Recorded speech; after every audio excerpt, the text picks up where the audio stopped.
Join us as we shine a spotlight on compelling conversations with leaders from Washington State and beyond. This is Conversations with Katie Hall. Every tear, every setback, every triumph, it all led here. Join Katie Hall for the season finale, We Have Risen. Hello, everybody. This is KD Hall, and I'm bringing you into our season finale of Conversations with Katie Hall. Tonight, we get a chance to focus in on us, our mission. We'll talk a little bit about the past 10 years of Girls on the Rise, our college ambassador programs, and all of the wonderful people across the state of Washington who have supported our work. We're also going to celebrate the present moment. We're at 10 years. Our first cohort of Girls on the Rise are graduating from the Why Not You Academy. We're so excited. We also are going to celebrate and plant seeds for the future.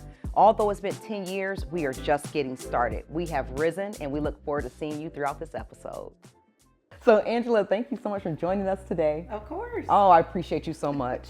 10 years, can you believe it? Yes. 10 years for Katie Hall Foundation. Yes. Much longer than that for us.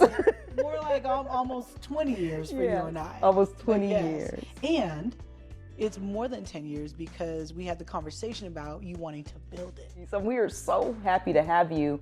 Can you just talk to us a little bit about your work? Sure. Why are you involved with women work, education, so many different things that you do? If you could share with us a little bit about who you are.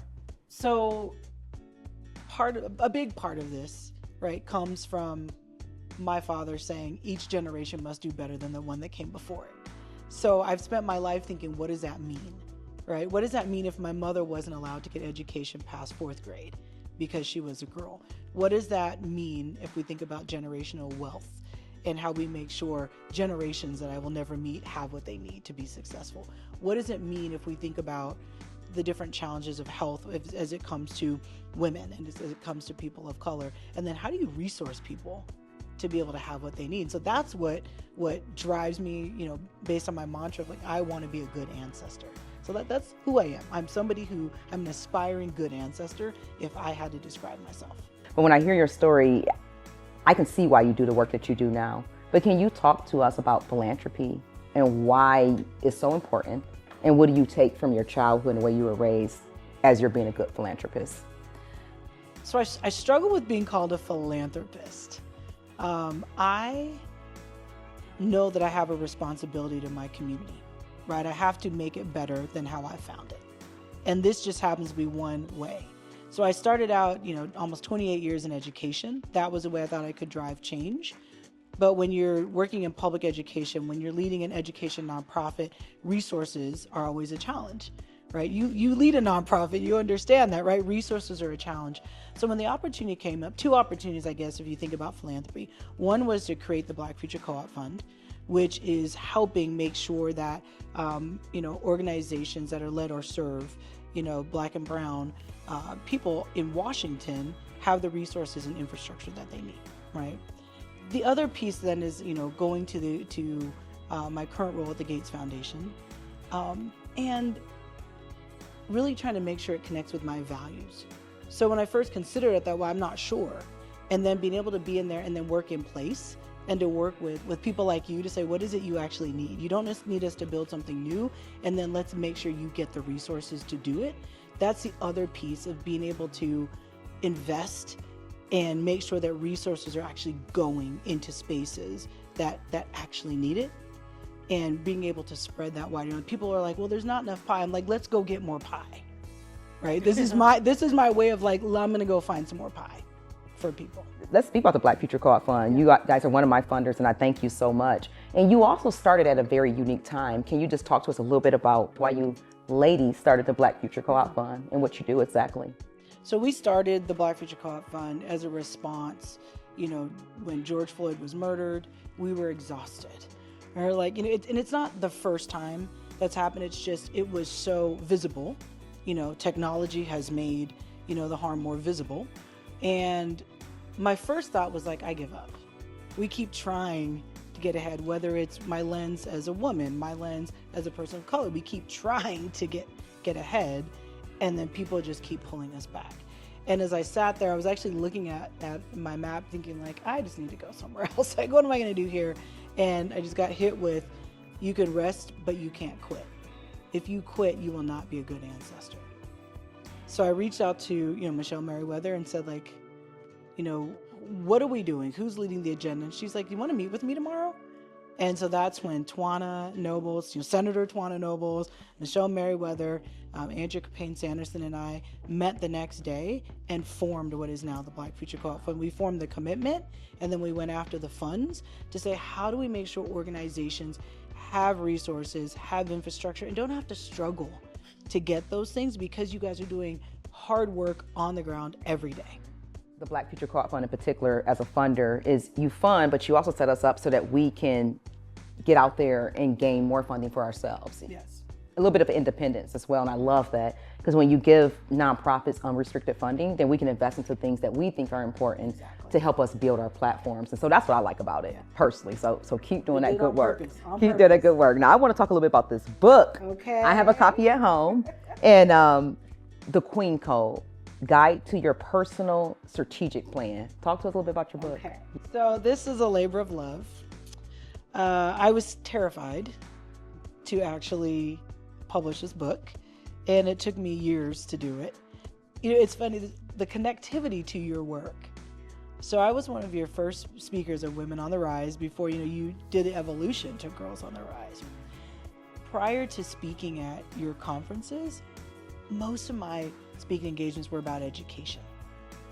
And as I've aged, I guess, matured, people have asked for my tools, like, how are you making decisions? How are you doing things? I've had a windy journey like everybody else, and had a time when, my heat was shut off, my house was in foreclosure, my car was under repossession, and I had to, reinvent myself. So, went to law school. That was hard. And again, broke. And, fast forward to where, I get my first CEO role leading a nonprofit. And then now I'm at the Gates Foundation, as one of the United States leaders, which is an absolute privilege. And people keep saying, how did you do that? So this book is sharing, like, here are the things I thought about. Like, here's what I went through. It wasn't all, rainbows and unicorns. Here's what I went through, and here are the tools. So what do you want to say to 16-year-old Angela? 16-year-old Angela, thank you for actually starting in the most rudimentary form of the personal strategic plan by having goals. Thank you for being idealistic in thinking you can change the world. 53-year-old Angela is still idealistic in trying to change the world, but she gave me the foundation and the confidence to still be doing it. And my hope is that she would be proud of what I've done. Welcome back to the show, everyone. Thank you so much for sitting through this 1-hour finale with us. Dr. Angela Jones, absolutely phenomenal. I hope that you decide to come out and join us on June the 13th. I want to bring in our next speaker and keynote, Dr. Ben Danielson. He's going to talk about health and social equity. And Dr. Ben Danielson and I have been knowing each other for 10 years. And the person that brought us together is no other than my daughter, KJ. Welcome to this space. Ashe is a center that I started a couple of years ago. It sort of got one foot in the University of Washington and then a big foot in community. We're here in community and we have these amazing offices. We bring young people and multi-generational folks together to talk about a world where we do not incarcerate our young ones.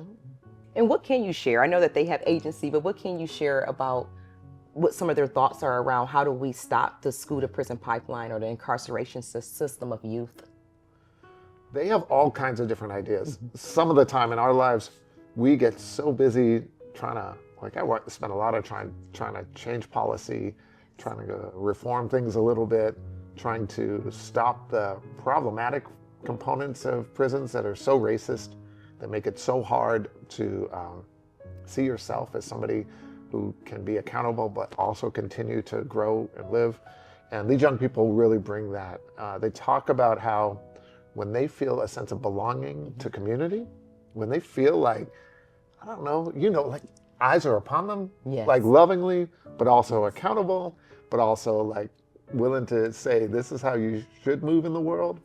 also listening, saying, you have brilliance as a young person, tell us what you need.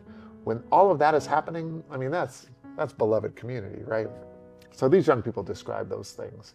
Really talk about focusing on what should be in our communities, how to make them fully self-sustaining, how to celebrate our cultures and our identities, how to feel like we live with our ancestors, Yes. but also live with our progeny and our futures, all of those things. How did you have the courage to be able to stand up for not just yourself, but for the hundreds of children that you were working with over the 20-year stint, you know, that you were at Children's Hospital? I appreciate this question, and I don't always feel like I showed any real courage, but I did feel driven and that I had a responsibility. We say stuff, right? Yes. We talk about how we want to move in the world. We present ourselves to other people, maybe especially young people, as having a certain set of values. And when it comes down to those moments when you need to live into those values, you need to live into those values, and you have to take the steps that are going to matter. I think I tried for 20 years or so to make change happen from within an organization that was resisting that change. And it came to a point where I really felt like the change was going to be more powerful by resigning, by leaving. Yeah. I felt compelled to do that out of my obligation to your daughter, Yeah. right? And what she believes in. And also I felt like I had a bit of privilege. I've gone from being dirt poor, Yeah. sleeping in cars, Yeah. in foster care, being in trouble on the streets in DC, to having a life of more comfort, Yes. and with that, more responsibility. So I felt like my privilege was something that other people didn't always have. Yeah. And they were also treated poorly by this hospital, by the healthcare system, Yes. by the ways in which sometimes people look at somebody who doesn't look like them and thinks that they are less than them. Yeah. So I felt like I had to act. Yes. And I felt also extremely loved and supported and held by my community, my Black community. And I don't know, the feeling of that is really, really special. Sometimes we know our community is there for us. You know your community is there for you.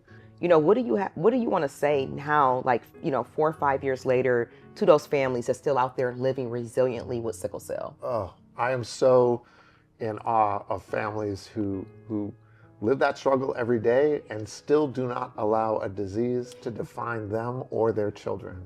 That is so important. Another thing you taught me, by the way, and Foxy. Yes, Foxy.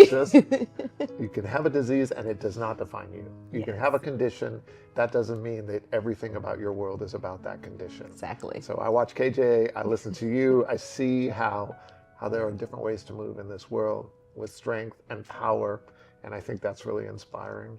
I also want to say that I really feel that we are so much better together.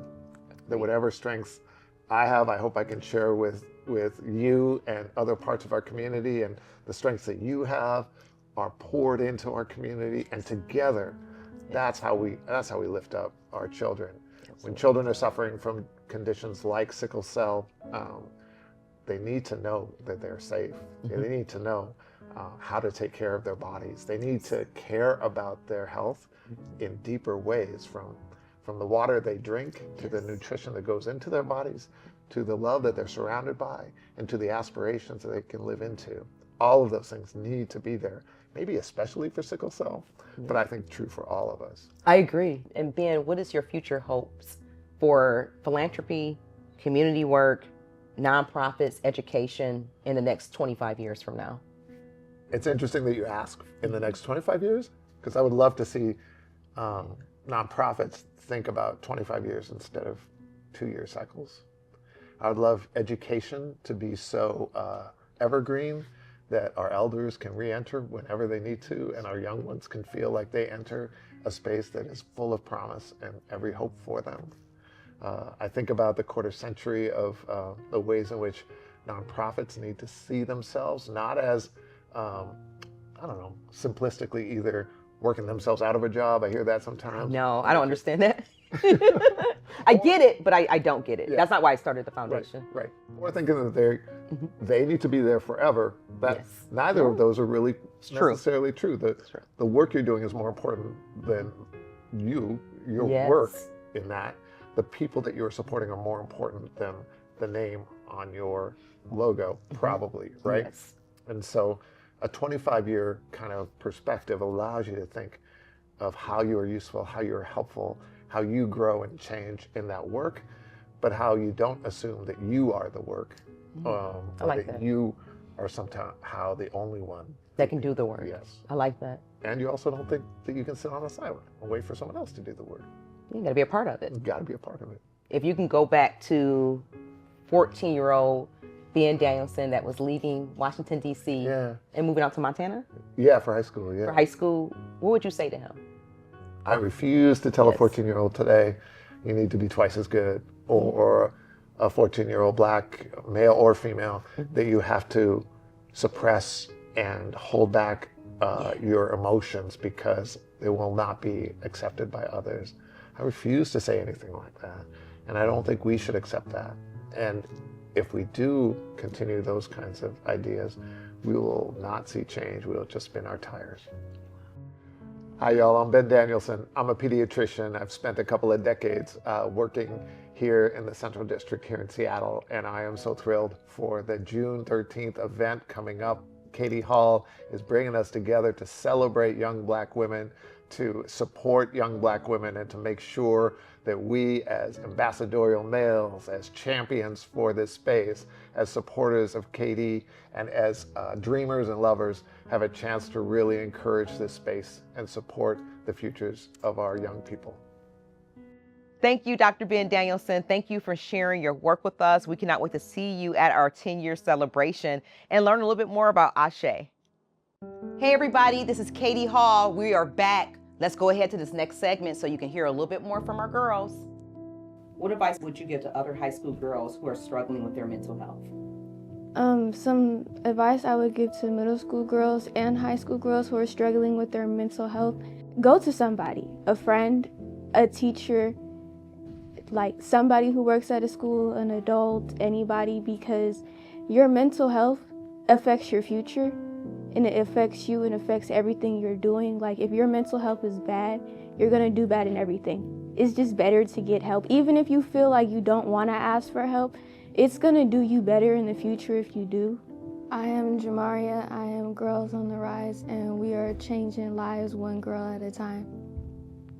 The advice I would give to high school or middle school girls about their mental health is never be afraid to reach out, because there's always someone who is willing to help you, that cares for you and your well-being, whether it's internal, external, physical, or mental.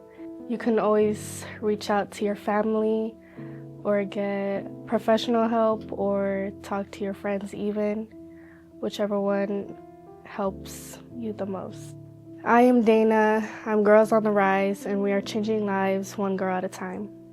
Mental health means putting yourself first even when it doesn't feel comfortable, and prioritizing not only your feelings and emotions, but the attention that you give yourself and the intention you put into the actions you do on the daily.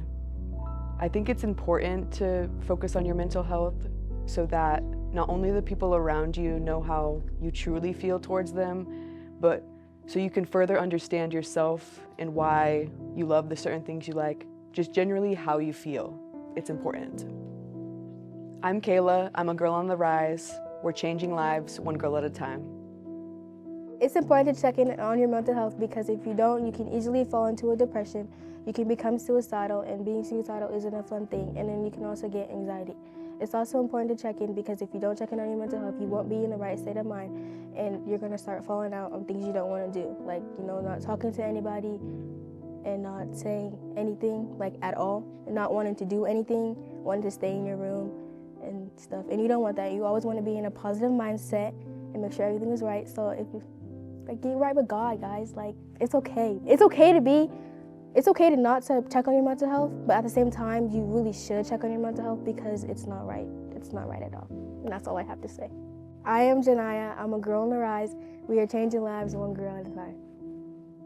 Mental health means based off how you're feeling and where you're like sitting at, because a lot of people are struggling. You could be struggling, I could be struggling, and nobody even knows, because some people feel ashamed to reach out about their mental health, and you should never feel ashamed to reach out about your mental health, because at the end of the day, it's what you're going through, and we're trying to help you.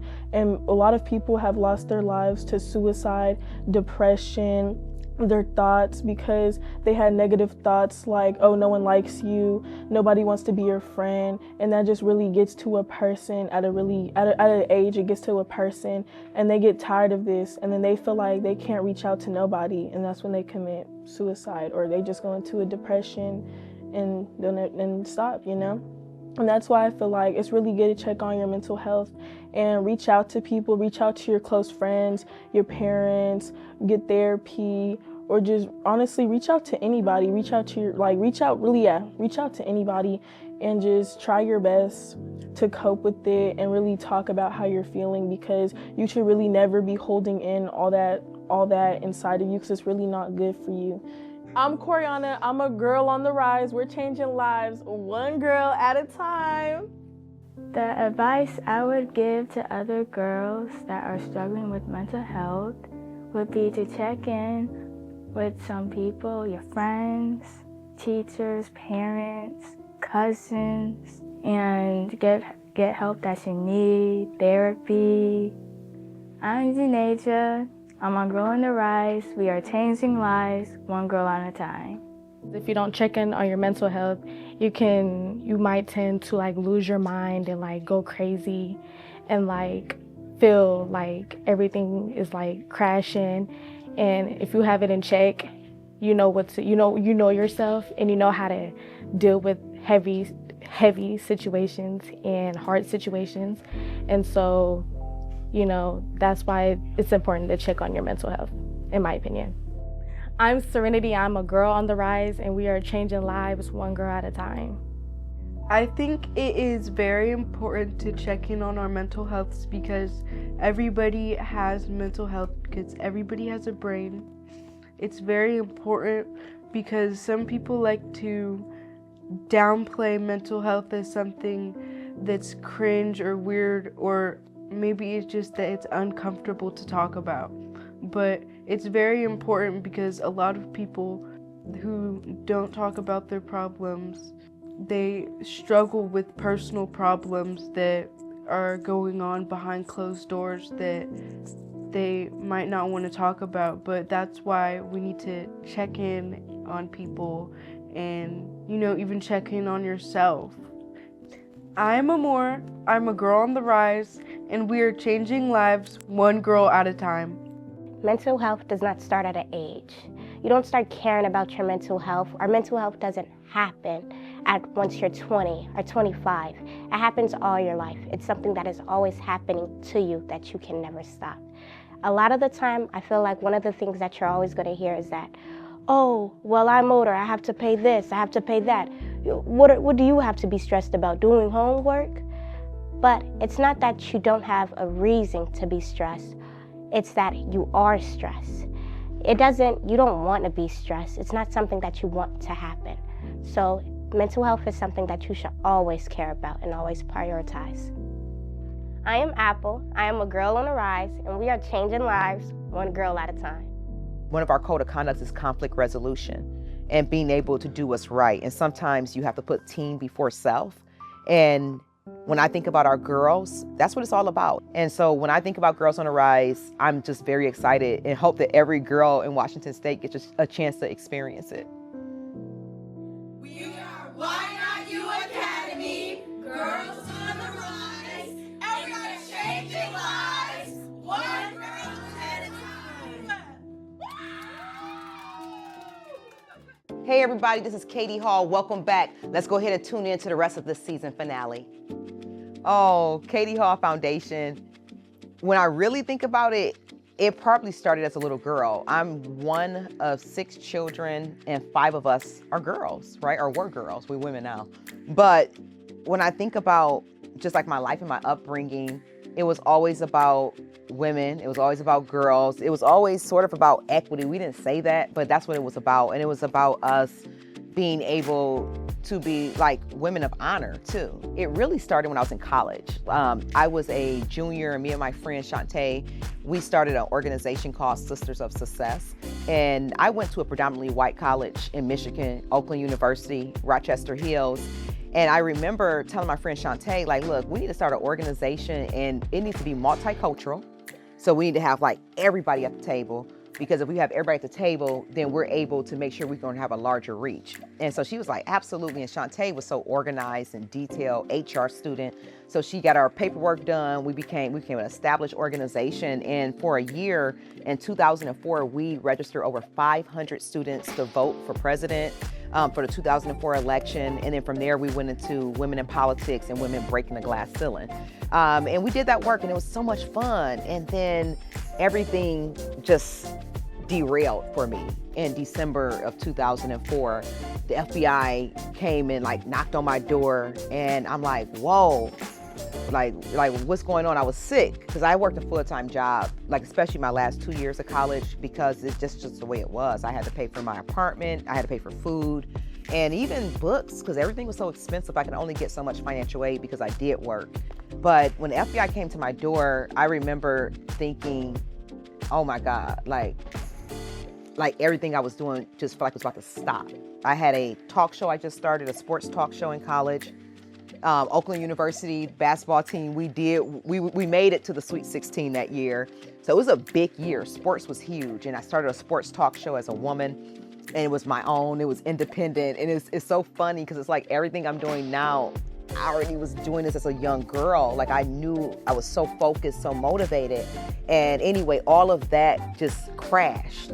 And the FBI was like, well, we're here because, you know, you're a part of a RICO. And I'm like, a RICO? I didn't know what that was. I mean, at that point, The Wire wasn't even out yet, so I didn't know what a RICO was. And so they came into my apartment. I knew I was in trouble. And immediately my mind went back 2 more years, which is 2002 when I worked for a bank. So judgment is very important to me, and really being able to size up situations and understanding like who people are and what are their intentions and their motives is very important too. And at that point, I was naive. And so I thought she was my friend, and she introduced me to this guy. What I didn't know, and I learned this very quickly when FBI came, he also hired people. He had a whole RICO case going. He had people with fake IDs and everything. I never got paid. I might've got $2,500. 2 years later, I found out that they walked away with about $10 million. And so when the FBI came to my door, although I only got $2,500, I'm responsible for this $10 million because I'm a part of the case. I'm a conspiracy. And at that point, I'm a writer, a journalist, so I'm like, a conspiracy? Hold on, I be writing conspiracies. What are you talking about? I'm caught up in a conspiracy. And I was a journalism student at WDIV Channel 4 News, which is like equivalent to a King 5 here in Seattle. And I remember just all my dreams fell apart. And the next morning, I was in the Detroit Free Press, and I was named as a person that was about to get arrested, right? So I had 24 hours to turn myself in. And my boyfriend, David, I called him, and I was just like, you know, this is what happened. He came over, and I just fell in his arms, and I was just crying because I knew like my life was over with at that point. I'm like, I really had something to do with this, but I didn't know it was this big of a thing. So I had to tell my parents because people started knocking on their door, because I was like a star athlete in high school, made it to the semifinals of the Junior Olympics, went straight to a 4-year college out of a Detroit high school. And the schools, this is the reason why I care so much about schools, because the schools was broken up between the smart kids, they would say the kids who need learning disability, and the regular kids. I was considered a regular kid at a Detroit public school. So for me to go to college, it meant everything. I had to work hard. I was the first person in the family, our little family, to go to a 4-year college, which meant I lived on campus, all this responsibility. And really, I wanted it, and I'm happy I did it, but I wasn't ready for all that, right? And so everything just went away. I was embarrassed, and we went to court, and I immediately did a lie detector, made them aware I didn't do this part of it. So eventually, the whole point is the 30-year charge ended up getting dropped, but I was still facing 5 years. And that time in my life, it humbled me, and it made me really think about, you're really going to prison after you graduate from college. Like, you made it out of the school to prison pipeline K through 12, and now you're in it as you're graduating from college. So as I got my college degree, I was actually writing a book. It was a very sad time in my life. And honestly, Katie Hall Foundation was written in that time. It was all about timing on when we roll it out. The great thing is actually we're walking in on 20 years, and in November, I will be forgiven, from the United States of America, which means everything to me. And so when I think about Katie Hall Foundation, I started this originally to be able to forgive myself, but it became way more than that. I never expected to be able to truly graduate about 90 women and girls out of colleges, not only in Washington State, but I even graduated a cohort out of University of Michigan. And then working with all these young girls over the last 10 years has been remarkable. So it's like, as I was rebuilding myself as an individual, this organization came out of it. And I'm like, wow, we're really doing this. And we're 7 years into it. Okay, people are really giving us hundreds of thousands of dollars to do the work like this. This don't even feel like work. And so where we are today is we're at 10 years. And as you know, everything is in chaos right now. And organizations, even the large nonprofits, even all the way down to the small ones like us, we all are at risk right now. And we're at that 20-year mark. I just think that Katie Hall Foundation is going to weather the storm, because I personally have weathered so many storms and been able to get back up. And when I think about all these girls that's been through our programs and looking at their faces and hearing their stories, I have no choice but to do this work. However, it's time for us to get the organization in a space where the next generation of leadership can come in and do the work. And I can do bigger work on the board and being able to help transition to more of an education focus and really partnering very closely with kids at charter schools and public schools in particular. And when I think about the Katie Hall Foundation, not only has it saved my life, but it has saved so many other girls. When I look at all the women who have received scholarships from us, even board members, at least 3 to 4 of our board members receive scholarships to pay for their higher education. And so when we talk about rising and we've been changing lives one girl at a time, it all started with me. I was that girl. I was that girl that had to believe.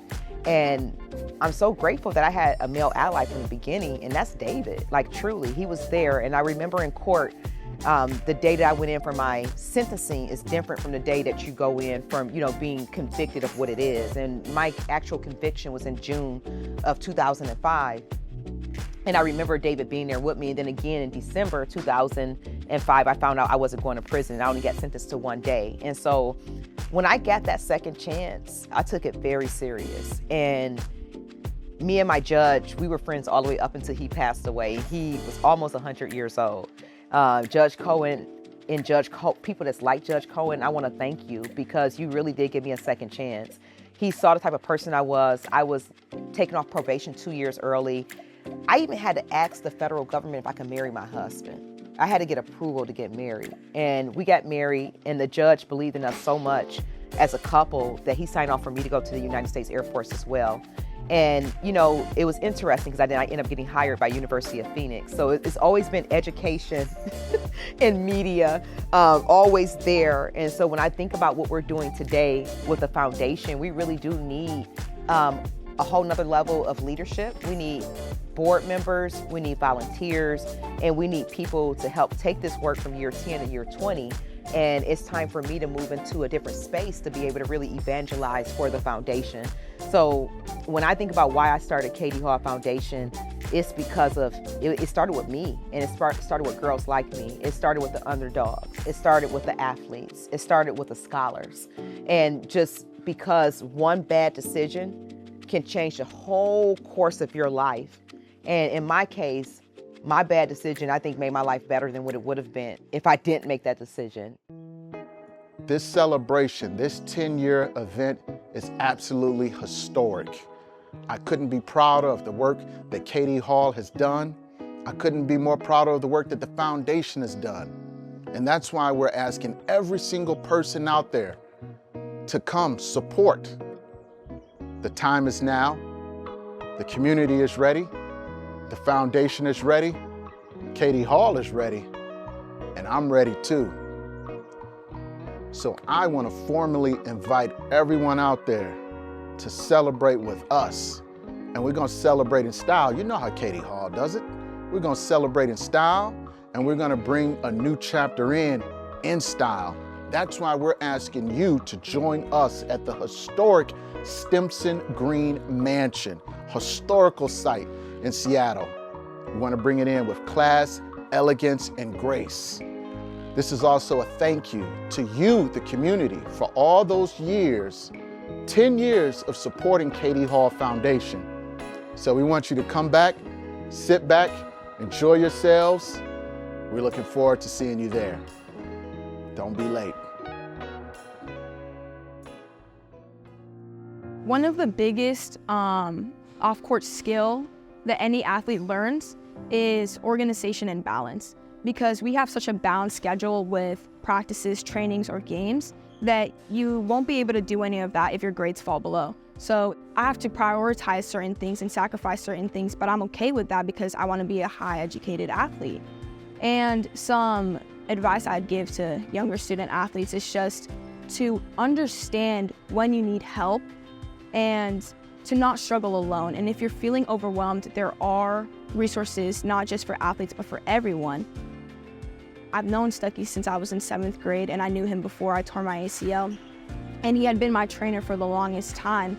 The biggest thing that he instills in us when we're playing is that, effort shouldn't be asked, it should be always given. And that's just something I'm always thinking about when I'm in the classroom, not even playing basketball. I'm in the classroom, I'm like, effort needs to be given. Every single time I'm in class, I need to be engaged, right?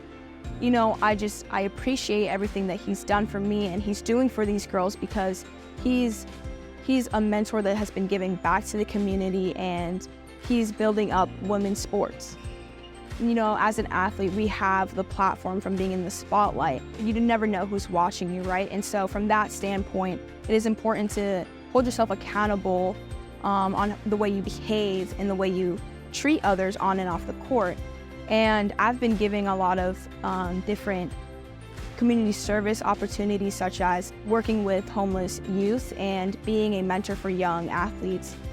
And personally, basketball has meant a lot to me, because I have been given a community of like-minded people, many of whom have become very close to me, like family. And I like connecting with people with different backgrounds, bringing them in and learning about them, because just at the end of the day, we humans seek connection, and this just makes me think about how important connection is.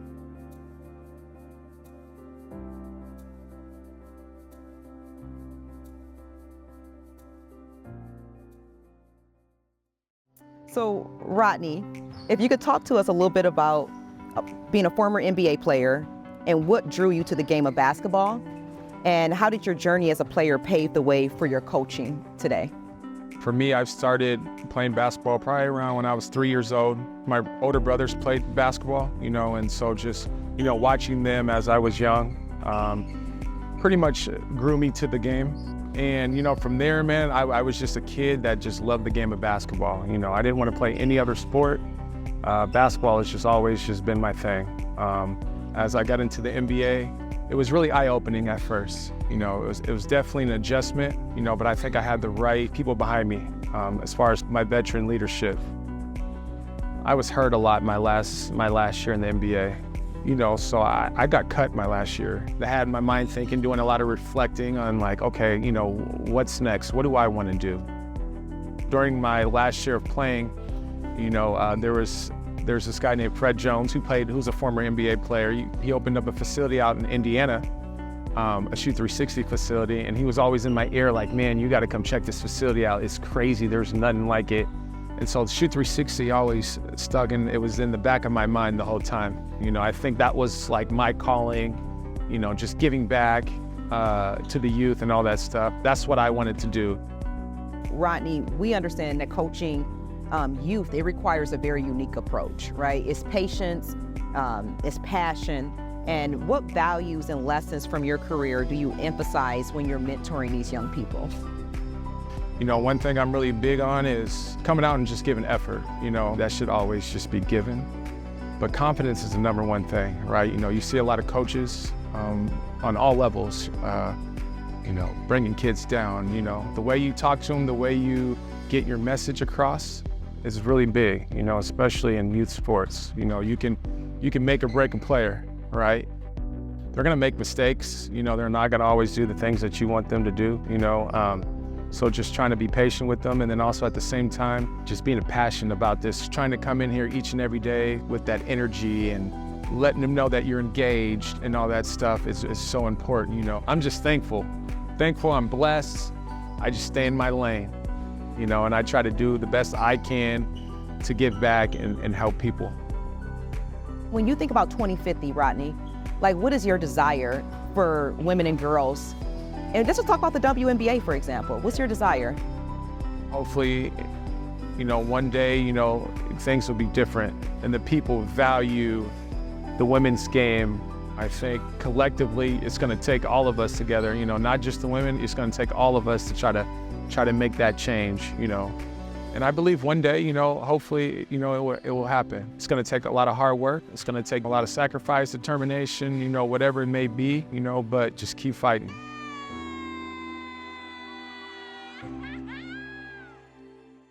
Hey everybody, this is your host, Katie Hall. Welcome back to the season finale.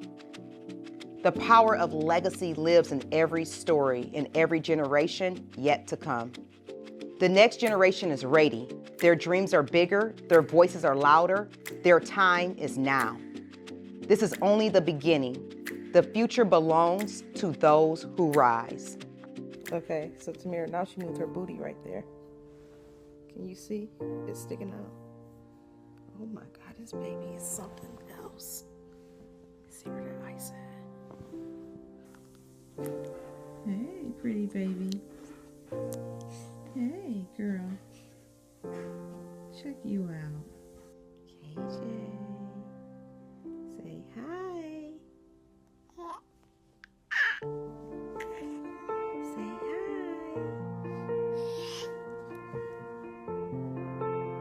Come here. Come here, KJ. Good job. Yay.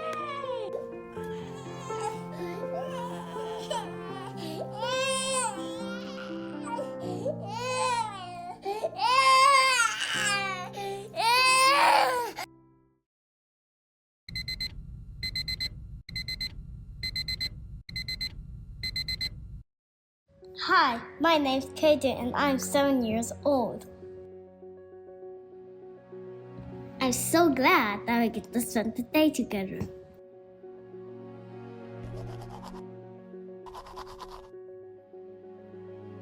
When I grow up, I'm gonna be a doctor and change the world. When I was a baby, the doctor said I had sickle cell. Yup, I had sicky blood.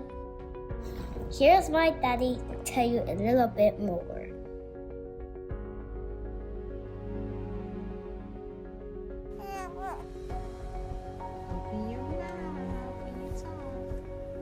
We were so excited about our new baby KJ. When the doctor told us about her sickle cell, the first thing we did was research. Sickle cell disease is an inherited blood disorder. The cells, which are normally round, become shaped like a sickle or crescent. They are hard, sticky, and curved. It is very important to know about your family history because ultimately, sickle cell affects the whole family. But a healthy lifestyle with medications combined with herbs will help KJ manage the symptoms. Here are some of the things that are included in KJ's normal routine. This includes physical wellness, mental wellness, and eating healthy food. Starting off with physical wellness, KJ loves to play like any other normal kid, whether it's on the playground or playing tag with her baby sister Chase. KJ is also a very, very big time swimmer. But we always must remember, extreme temperature changes for KJ is not a good thing. And always remember, sickle cell may cause the child to tire more easily and need to rest a little bit more frequently.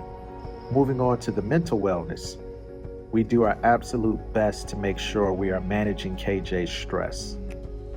We also make sure that we foster self-esteem, encourage strengths, and her assets.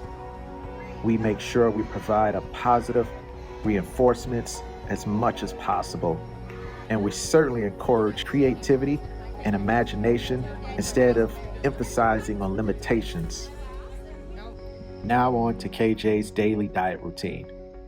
We certainly make sure we get as much superfoods into KJ's daily diet as possible.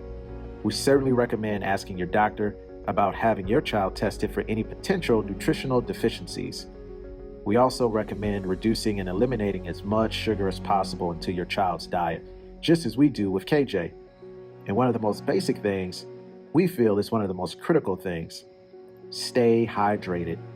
It's at least recommended that drinking at a minimum 10 glasses of water a day does great things for KJ. One of the most difficult things to deal with raising a child with sickle cell disease is the pain, also known as sickle cell crisis. This can happen at any time of the day or night. It may last a few hours, a few days, or unfortunately, even a few weeks. Sickle cell pain can be anywhere in the body, but the most common sites are the arms, legs, back, and stomach. Some pain can be treated at home or during the day at school, but sometimes the pain becomes severe enough to need hospitalization. We make sure we help KJ prevent infections by taking some simple steps, which including washing her hands, taking her daily medications, combined with her natural herbs. We also make sure we're always looking out for the weather. Remember, cold weather is not good. Spend very little time at high altitudes, and this includes under the unusual circumstance that your child happens to be flying in an unpressurized cabin above 10,000 feet. Unlikely, however, something to pay attention to. You never know. Our family has a mantra, and it goes like this: enjoy life to the fullest. Yes, KJ has sickle cell disease, but KJ also has a full life to live. There are incredible things happening right now in medicine in regards to the sickle cell disease. There's hope with new treatments, medications that are currently pending. Right now, our job is to make sure that we are providing the best support system to help KJ thrive and live a healthy, normal life as possible.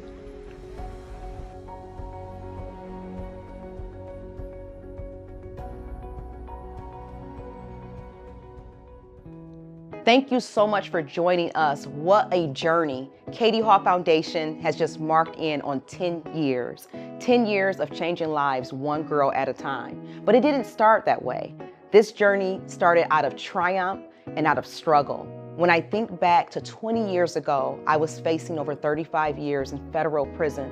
To standing before you today and for the Katie Hall Foundation to be at 10 years and to know that we have so many girls on the rise all around the state, over 80 college ambassadors that we graduated out of colleges of Washington State, partnerships all throughout the state with organizations from government to for-profit to nonprofit.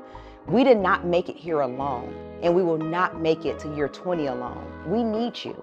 We need your support. We need you to pass the word around because together we rise. Thank you so much for joining me in this first season of Conversations with Katie Hall. We thank you and we see you soon.